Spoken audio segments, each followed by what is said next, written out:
As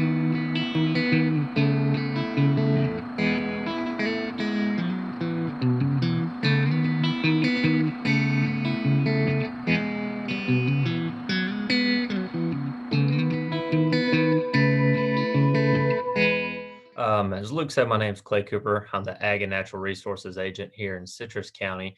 And we decided to put together a presentation on livestock and toxic plant interactions and try to, target the sheep and goats specifically in this presentation. And so we'll kind of go over some of the toxic principles of these plants. We'll kind of show you some symptoms to look for, more so than identification and control this time. So hopefully, the takeaway whenever we get done with this presentation is you'll be able to kind of, pair up some of the symptoms that we may see with a particular toxic plant. So with that, we'll go ahead and get started.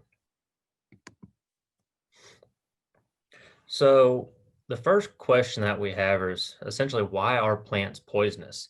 Um, when you think about it, unlike us, they're not able to get up and move if they find themselves in harm's way. So they're really stationary. And they had to find some sort of defense mechanism in order to survive in their environment. So they're not able to protect themselves from herbivores. So one of the ways that they can do that is through chemical properties within the plant that technically serves as a defense mechanism.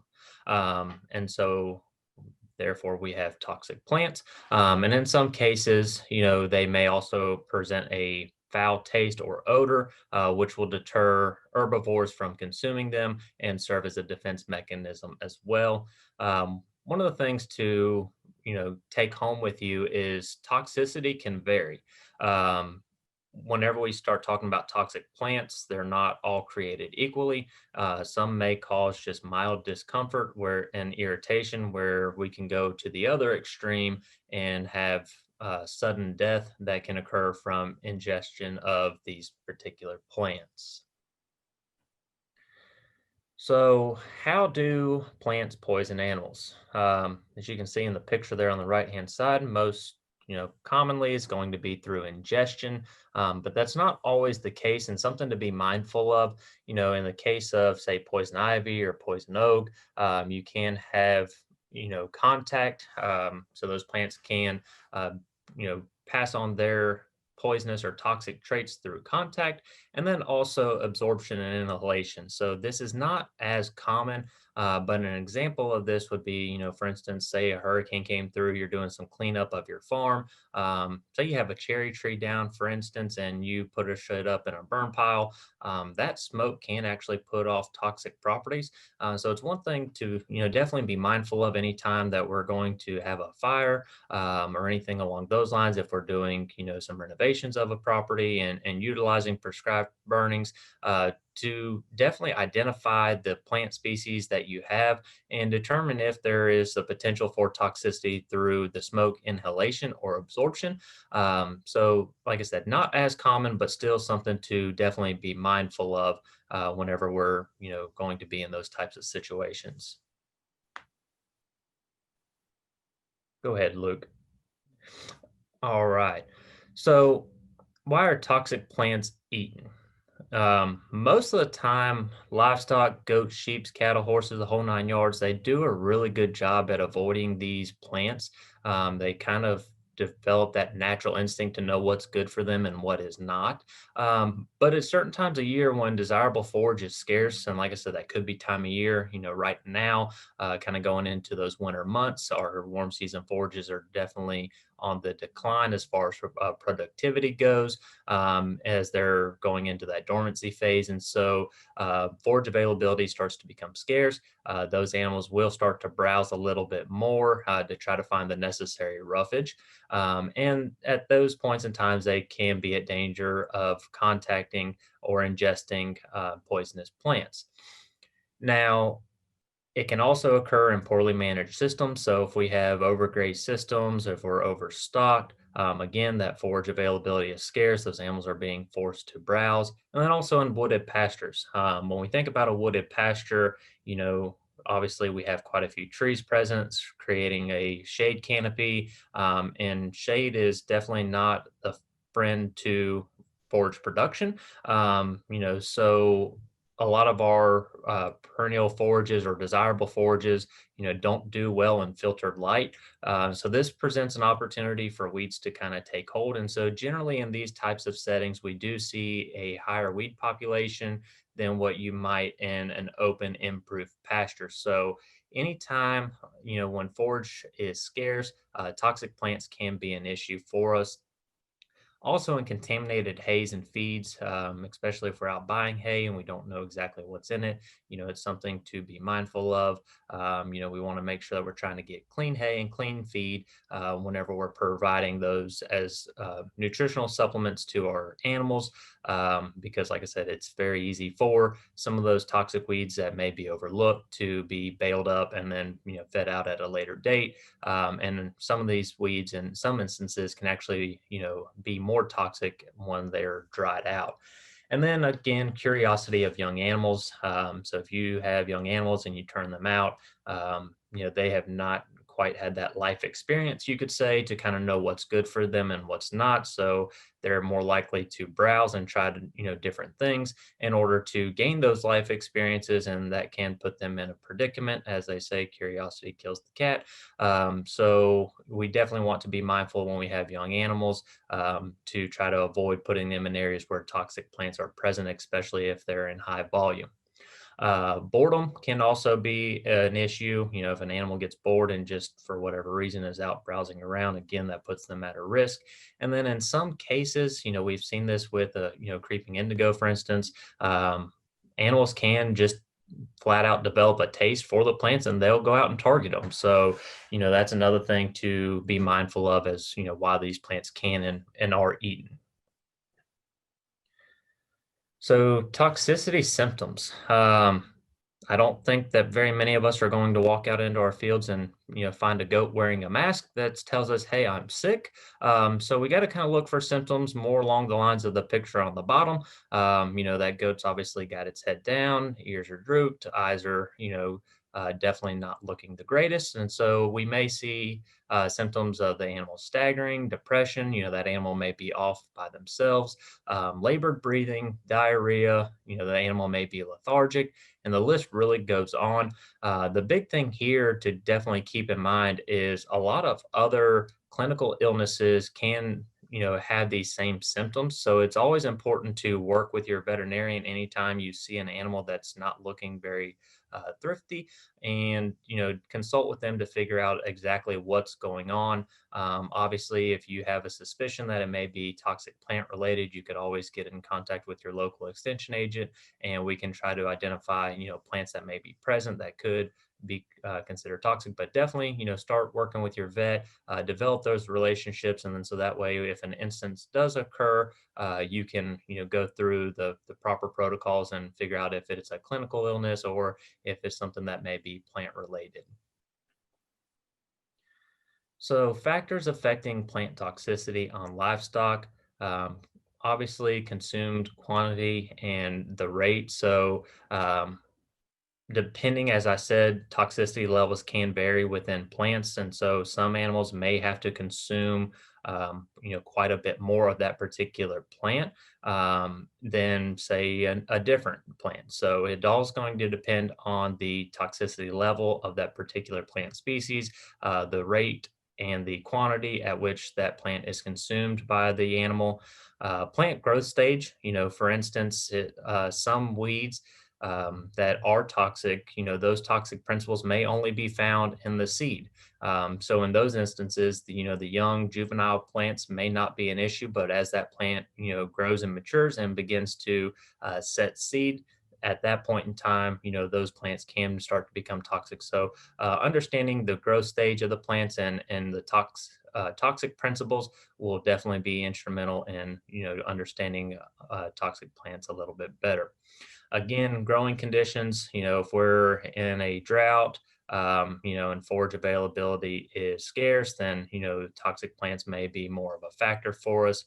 And put fertilization on here. We'll talk about that here in a minute and how fertilization can have an impact on plant toxicity.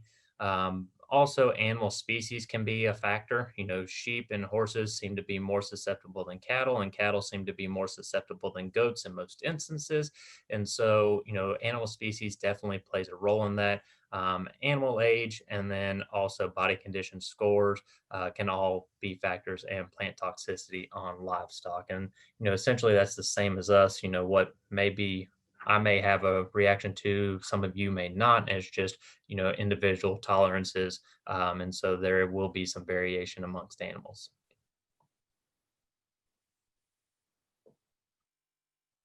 So we'll get into the toxic principles and symptoms.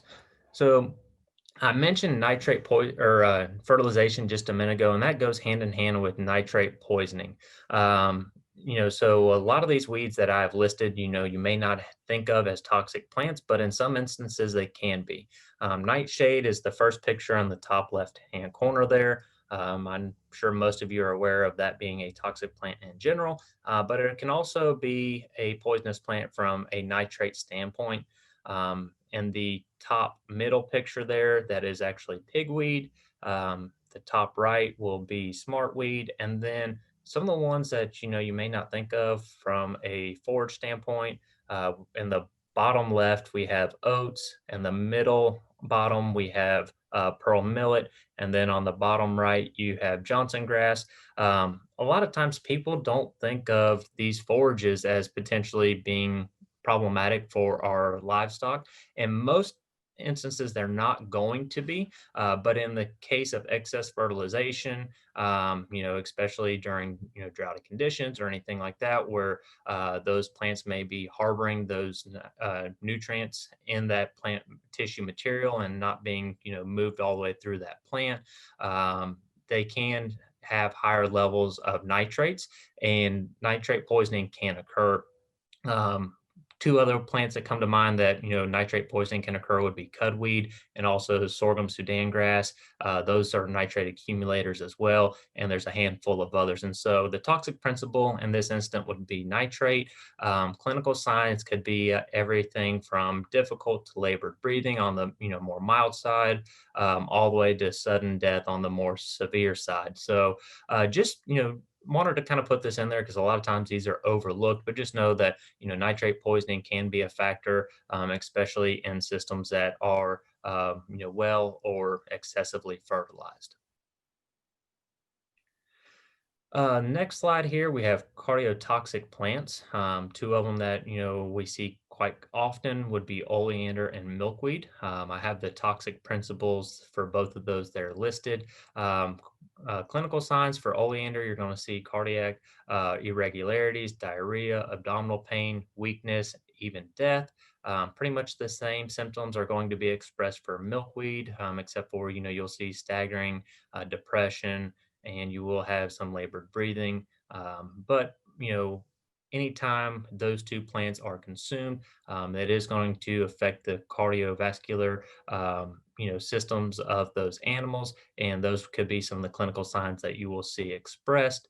And so if you do see these, and you do know that you have oleander or milkweed present in your pastures, you could definitely start to wonder if that animal may have consumed a large enough quantity to start to express some clinical signs, and if that may be the cause for the issues that that animal is undergoing at that point in time. Next, we have liver disease. So these are some plants that are, commonly can cause liver issues within plants or within our livestock. The first one will be St. John's wort, and that is pictured in the bottom left. And then we have crotalaria, which will be the middle picture, and then cocklebur, which is the bottom right. Again, the toxic principles there are listed. But then on the clinical signs for St. John's wort, you're going to see photosynthesization. Crotalaria, you'll have liver failure, photosynthesization. The animal may be uncoordinated. You may start to see a rough hair coat and then even bloody diarrhea in some instances. On cocklebur, again, you can have liver failure, gastrointestinal irritation, diarrhea, and death. So again, like I said, just trying to present some of the clinical signs. So if y'all are out there with your animals and you're seeing an animal that's not acting right and it's expressing some of these signs, at least you can kind of correlate it to some of these toxic plants and understand, what you may see as symptoms if that animal has came in contact with those. And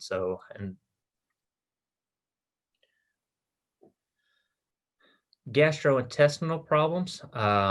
We have bitter sneezeweed, buttercup, lantana, oak, and pokeweed. Again, toxic principles are listed. Um, we do see quite a bit of lantana around, and that's one that a lot of people always don't think of. You see it a lot in your landscapes, but if it does escape and find its way into a pasture, it can definitely be problematic for us. Pokeweed, a lot of people, don't always associate as being a toxic plant, but it can definitely cause some irritation for our livestock. But to kind of go through the clinical signs, if we start with bitter sneezeweed, vomiting, inhalation, pneumonia can set in, irritation of the mucous membranes.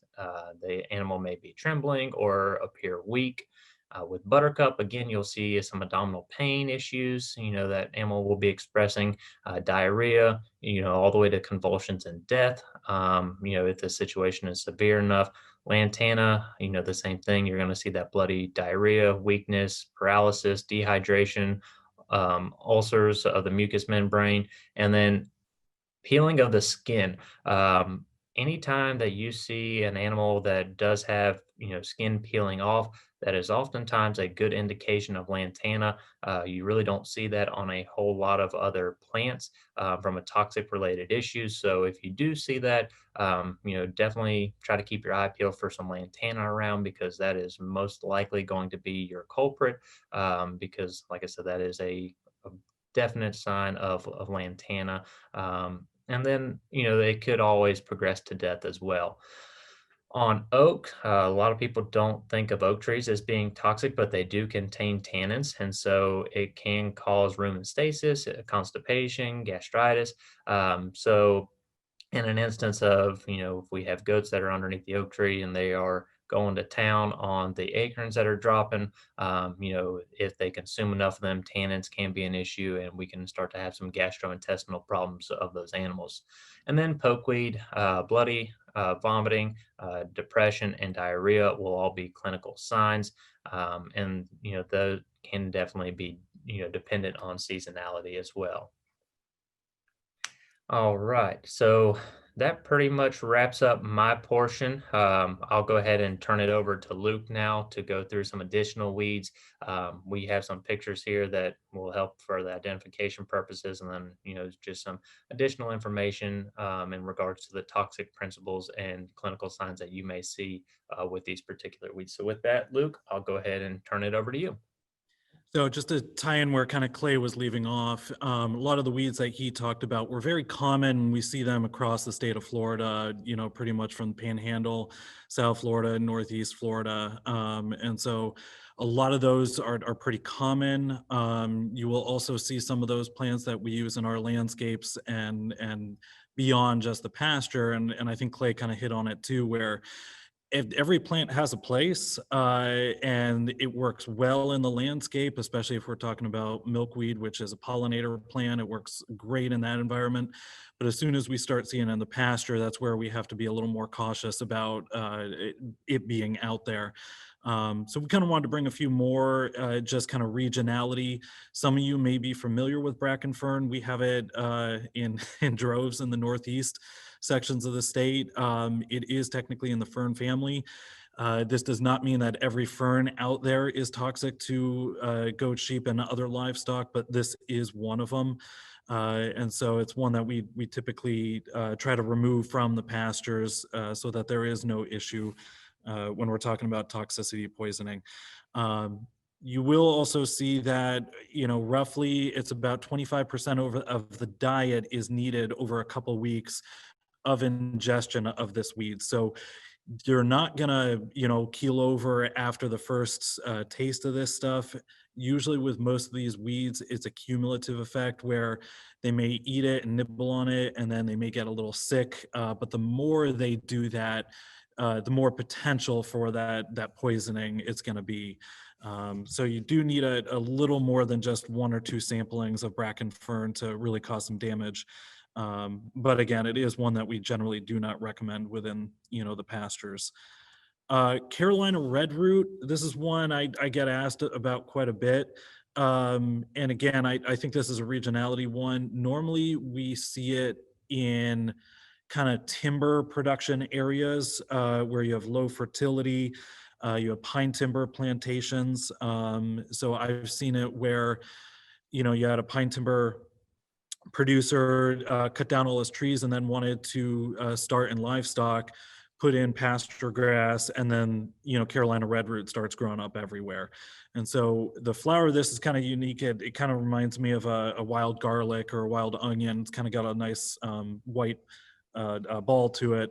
But really, it's not going to kill the small ruminants, but there have been reports where if you are using your animals for meat production, that the meat itself is kind of spoiled and tastes bitter.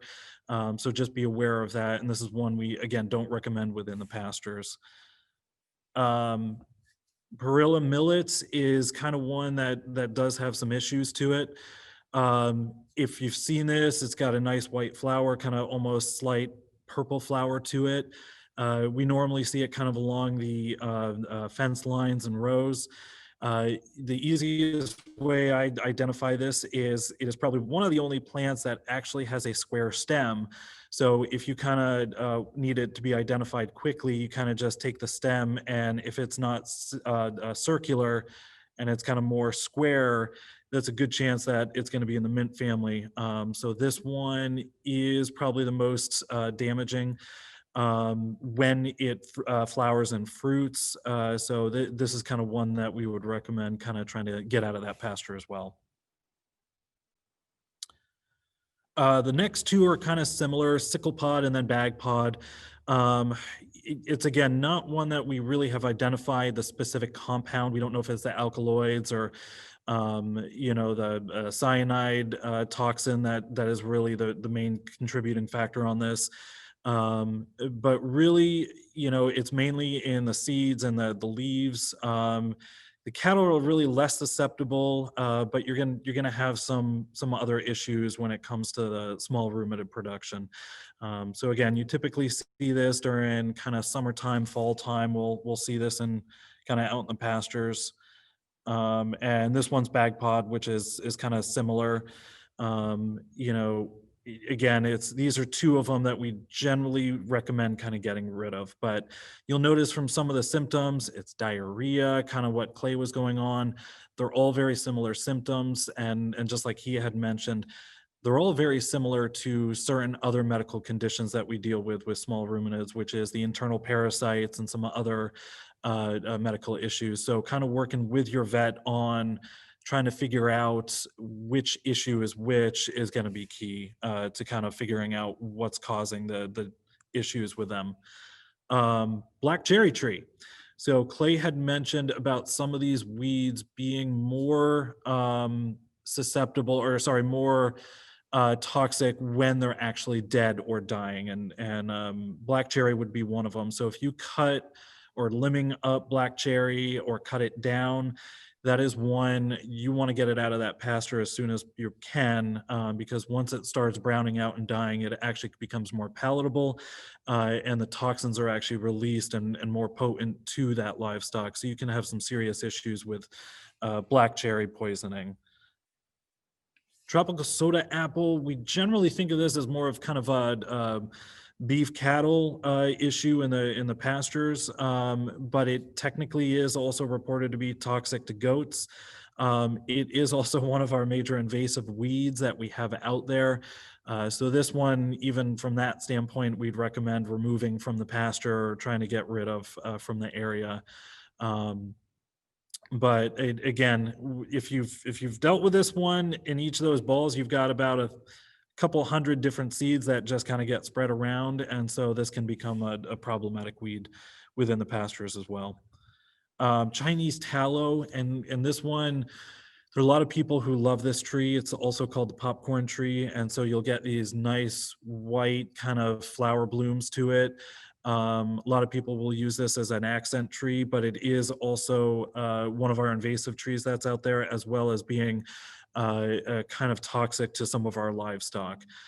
Goats and sheep, it appears, are less affected. So there is some level of severity when we're talking about small ruminants, but it is one, again, that we would recommend on several fronts. Getting rid of this tree, it will spread and take over a pasture, and there is that potential for toxicity poisoning as well. Um, Castor bean, this is one that if you're in kind of the Panhandle or North East Florida, you may not see typically. This is one we see in kind of Central and South Florida more. The other side to it is we do see people planting this as a landscape plant. So you might see this here and there from someone's landscape. Has a really nice kind of red magenta flower, which is why a lot of people like it. But it actually is severely toxic to most animals, so even cats and dogs, not even just small ruminants. This is one we would recommend removing from that pasture location. Can cause diarrhea, nausea, vomiting, sweating, and again, realize that a lot of these symptoms are across the board very similar. Rosary P, again, I think this is one that's typically seen more in Central and South Florida. It's not necessarily a problematic, at least in Northeast Florida. I'm not entirely sure on the Panhandle side. This is also classified as a invasive weed species out there, but very similar symptoms that you're going to see from the toxicity side is nausea, vomiting, sweating, collapse, and tremors. So again, this is one that we typically see, and again, I think I'm not as familiar with this, Clay. You might be able to input some on Rosary. We don't see it really up here up north, but are you guys finding it along the fence lines, or where typically are you seeing this one? Most of the times where I've found it is kind of windbreaks, anywhere, wooded areas. Generally, I found it, growing up on trees quite a bit. And one of the on this particular plant, obviously, we can see right here where it talks about the seeds and the symptoms that are caused from there, and then also ingestion of the leaves. So that whole plant is technically classified as being toxic. But most of your toxic compound is going to be found within the seeds. If you swallow that seed whole, you're probably going to have some of the symptoms, but not going to be as severe. As soon as that seed is cracked and consumed, it's bad news, and pretty much instant bad news. So like I said, as whenever we talked about these toxic plants and where they hold and store those toxic principles, in this particular case, they are mainly confined to the seed, but that whole plant is considered toxic. So it's always, good to kind of have an understanding of the plants and their toxic principles and where they're held. But yeah, I mean, as far as location of this particular plant, where I have seen it most is typically, windbreaks, wooded areas, and, attaching itself to trees and kind of moving its way along. And a lot of these weeds you will see out along the fence lines in windbreak areas, because that's where they'll get blown to. You do see some of them, like milkweed, we'll see out in the center of pastures and sporadically spread around, and bagpod, sickle pod, we'll see out there. But a lot of them, you can kind of take a look at some of the windbreaks and fence line areas, and you'll be able to see them. So really, kind of, what are you left to do with trying to prevent some of these issues? I think the main thing that each of you probably needs to be aware of is identification and understanding what these weeds are. So scouting the fields is really going to be key for kind of figuring out, do you have any even in your pasture? If you don't, that's great. I mean, you count yourself lucky, but a lot of times we'll see sporadic pockets of them.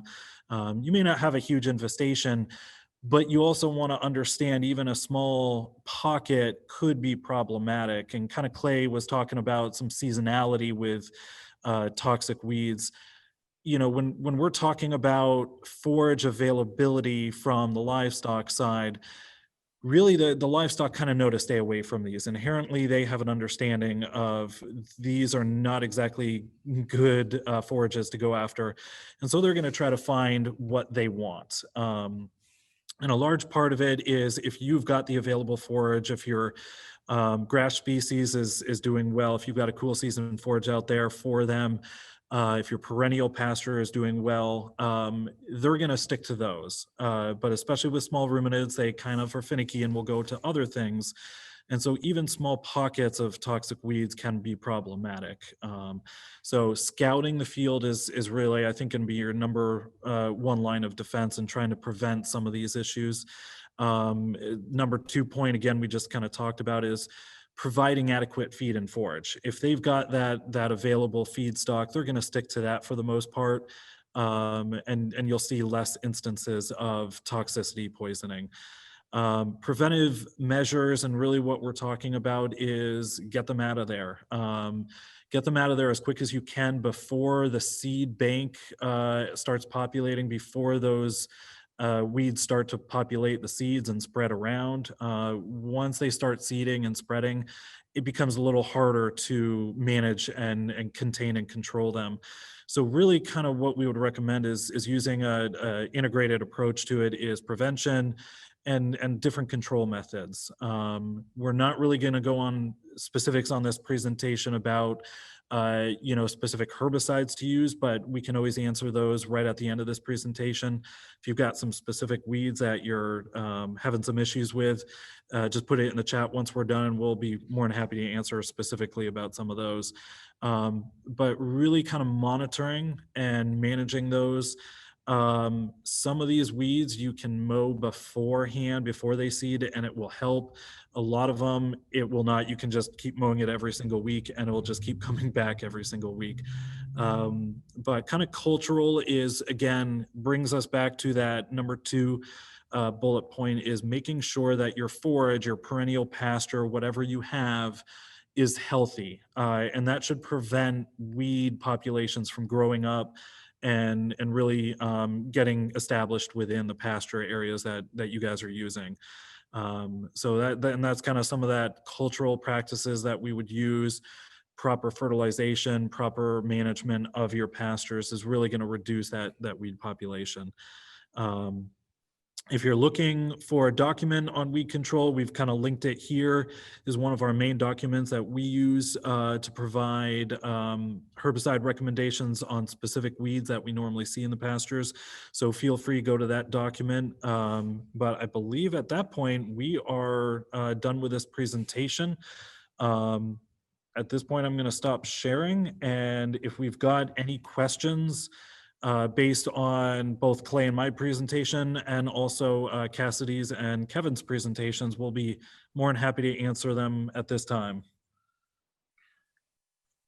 I'll say one thing I was going to throw in there too, for anybody that's looking for some help on the identification purposes, we can put a link up afterwards to be sent out to everybody. But I don't know if you can see well, but there's this little flip deck that's been put out by Dr. Sellers and Dr. Farrell. It's Poisonous Pasture Plants of Florida. I generally keep this on me at all times going out in the field. It's just a really good resource to help with identification purposes. It's got, quite a few of your common toxic weeds that are found within the pasture systems. Obviously, it's not going to have all of them, but it does have a lot of the common ones that are frequently seen. And it does a really good job of giving you some identification characteristics, pictures, things to look for. It kind of tells you what animals are most likely to be affected by that particular plant, what the toxic principle are, or is, and then where that toxic compound is actually found, whether it's the whole plant, the seed, the leaves, this, or so be it.